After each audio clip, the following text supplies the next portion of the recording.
Ստոպ ժողովուրդ, մենք հայ ենք, մենք պետք է գրենք հայատառ։ 3 տարի առաջ Facebook-ի օգտատեր Զոհրաբ Եգանյանի այս հանրագիր կոչը սթափեցրեց Facebook-ցիներին։ Զոհրաբի հանրագիրը տարածվեց ցանցում եւ որոշվեց. փետրվարի 7-ին կնշվի Translate-ի մահն ու հայատառ ցանցի օրը։ Facebook-յան նախաձեռնության հեղինակը 2012-ից այս կողմ անտեսում է բոլոր լատինատառ հաղորդագրությունները։ Ասեմ, որ ներողություն չեմ հասկանում, նորից ուղարկեք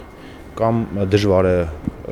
կարդալը։ Մեկ օր, որը պետք է վարակիչ դառնար մնացած 364-ի համար։ Բայց վիճակագրությունը փաստում է, Google-ում հայերն ավելի շատ փնտրում են լատինատառ։ Մոբայլ սարքերում էլ տեխնիկական խոչընդոտներ այլևս չկան։ Նույնիսկ Apple հնարավորություն տվեց իր սարքերում ունենալ կողմնակի ստեղնաշար մայրենի լեզվով։ ՏՏ անվտանգության մասնագետին ամենից շատ նյարդայնացնում են Translate-ով SMS-ները պետական կառույցներից։ Ոնց հավես տալիս է, տենց էլ հավաքում։ Տառաստեղծ Ռուբեն Թարումյանի ստեղծած համակարգչային տառատեսակներով գրում են բազմաթիվ օգտատերեր։ Տառաստեղծին անհանգստացնում է այն, որ լատինատառ ստեղնաշարերը ներկրվում են առանց հայկական նիշերի։ Եթե ստեղնաշարի վրա չկա հայերեն տառերը, նա արդեն դժվարանում է, նախընտրում է լատիներեն գրել։ Մետրոպատառի տարածմանը կնպաստի նաև .հայ դոմենը, այն ինտերնետում կխորհրդանշի հայկական կայքերը։ Դոմենի գրանցման հարցերի կարգավորմամբ է զբաղվում Գրիգոր Սաղյանը։ Վստահ է, հայատառի տարածմանը խոչընդոտում է ստանդարտ ստեղնաշարային համակարգ չունենալը։ Չկա համապատասխան պետական որոշումը։ Եթե ընդունվի այդ ստանդարտը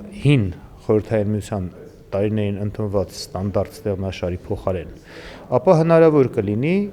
սովորեցնել տպել առանց ստեղնաշարին նայելու։ Տուրք թե թուրք, սեխ թե սեքս նման զավեշտներից խուսափելու համար պետք է գրել հայատառ։ Փետրվարի 7-ն էլ ցանցային հայագրության օր է։ Հեղինակներն այն պաշտոնական դարձնել չեն ցանկանում։ Հայկու Հյասատրյան, Խաչատուր Եսայան, ժամը լրատվական։